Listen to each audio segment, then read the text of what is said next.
तो ये last mission का एकदम लास्ट वाला एपिसोड होने वाला है। इसके बाद इसका कोई एपिसोड नहीं आएगा। तो मैं चाहता हूँ यार इसको आप एंड तक देखना। एंड तक देखना यार बहुत ज़रूरी है। और जिसने भी इसके पिछले वाले पार्ट्स नहीं देखे वो भी जाकर देखिए, तभी जाकर ये वाला देखना, वरना अजीब ही लगेगा, समझ नहीं आएगा। तो अब स्टार्ट करते हैं वीडियो को।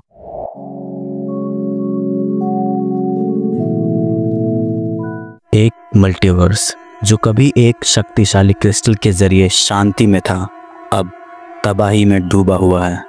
एक क्रिस्टल जो अब करप्ट हो चुका है।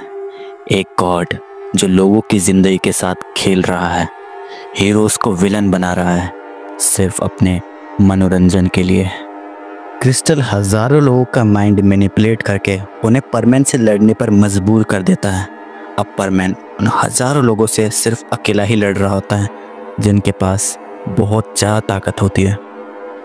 परमैन उनसे लड़ते लड़ते बहुत ज़्यादा जख्मी हो चुका था। उसका केप भी फट चुका था, मास्क भी टूट चुका था और यहाँ दुनिया उथल पुथल हो रही थी। क्रिस्टल हवा में मंडरा रहा होता है और डार्क पर्पल कलर में चमक रहा होता है। क्रिस्टल परमैन से कहता है, बहुत अच्छा मनोरंजन दिया तूने छोटे हीरो। गुस्सा, दर्द, मौत, क्या जबरदस्त था। परमैन यहाँ पर बहुत कमज़ोर पड़ चुका था।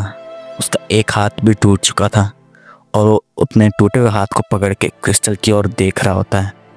परमैन यहाँ पे पूरा खूनम खून था।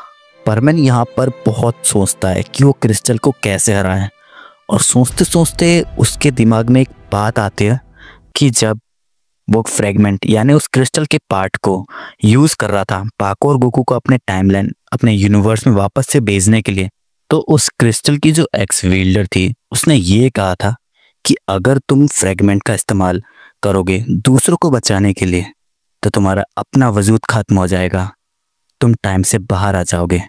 और ऐसे सोचने के बाद परमैन को रियलाइज होता है कि उसका कोई पास्ट नहीं है, ना तो उसका कोई फ्यूचर है। वो अब टाइम से बाहर आ चुका है और अब जो भी वो करता है टाइम उसे शायद रिवाइंड नहीं कर सकता। परमैन क्रिस्टल की ओर देखकर उससे कहता है, तूने मुझे मेरे प्यार को मरते हुए दिखाया, तूने मुझे किलर बनाया, अब सब खत्म होगा। अब परमैन उन हजारों लोगों को इग्नोर करके सीधा क्रिस्टल की ओर बढ़ता है। परमैन अपना यहाँ पर सब कुछ दांव में लगा देता है। वो पूरी तेजी से क्रिस्टल की ओर बढ़ता है उसे तोड़ने के लिए। क्रिस्टल यहाँ पर परमैन से कहता है, मैं टाइम से बंधा नहीं हूं, तुम मारेगा मैं रिवाइंड कर दूंगा हमेशा के लिए। अब यहाँ पर जो परमैन है क्रिस्टल की कोई भी बात नहीं सुनता और पूरी तेजी से क्रिस्टल की ओर बढ़ता है और वो क्रिस्टल के बहुत करीब आ जाता है और यहाँ क्रिस्टल को थोड़ा घबराहट होने लगती है। क्रिस्टल कहता है, तो ये क्या कर रहा है, तो मुझे डिस्ट्रॉय नहीं कर सकता। परमैन कहता है, मैं तुझे तोड़ने नहीं, बिग गेम को हमेशा हमेशा के लिए खत्म करने आया हूं। अब परमैन यहाँ पर क्रिस्टल के कोर तक पहुंच जाता है, जिसके बाद जो परमैन का शरीर है वो चमकने लगता है। परमैन यहाँ पर धीरे से कहता है, तू डेथ, पेन और लव को तो रिवाइंड कर सकता है पर मुझे नहीं। मैं तेरा लास्ट एरर हूँ, तू मुझे कंट्रोल नहीं कर सकता, मैं तेरे कंट्रोल के ही बाहर हूँ। अब क्रिस्टल यहाँ पर ग्लिच करना चालू कर देता है। वो रिवाइंड करने की कोशिश तो करता है पर कुछ भी नहीं होता। वो पूरा फ्रीज होने लगता है और एक ही मोमेंट में वहाँ पे अटक जाता है। सिस्टम ओवरलोड हो जाता है क्योंकि परमैन के एक्शंस टाइम के बाहर थे। क्रिस्टल यहाँ पर टूटते हुए कहता है, नहीं, ये गेम, मजा सब खत्म। क्रिस्टल पूरा फ्रीज हो चुका था और परमैन वहां से गायब हो चुका था। परमैन अब नहीं है, उसका कोई निशान नहीं है। पाको एक पेड़ के नीचे बैठी हुई है, आसमान की तरफ देख रही है। उसे अजीब सा महसूस हो रहा है। पाको कहती है, ऐसा क्यों लग रहा है जैसे मैंने कुछ बहुत जरूरी खो दिया हो।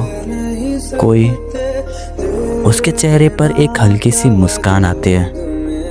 परमैन की धुंधली सी आवाज, एक फेंट सी एको कहती है पाकों से, जब मास्क चला जाए तब भी तुम मुस्कुराती रहना। दुनिया में अब फिर से शांति है, पर उसके लिए जो कुर्बानी हुई वो कोई याद नहीं रखता।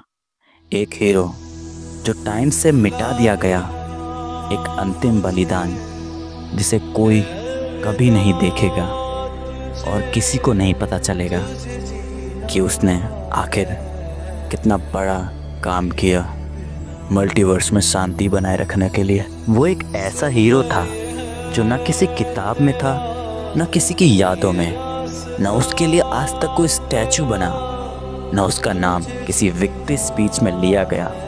लेकिन जब मल्टीवर्स ने अपनी सबसे बड़ी लड़ाई जीती, उस वक्त सिर्फ एक ही इंसान था जो लड़ रहा था, अकेला, बिना टाइम के सहारे, बिना उम्मीद के, सिर्फ प्यार और ड्यूटी के लिए उसने खुद को मिटा दिया ताकि सबकी कहानी लिखी जा सके।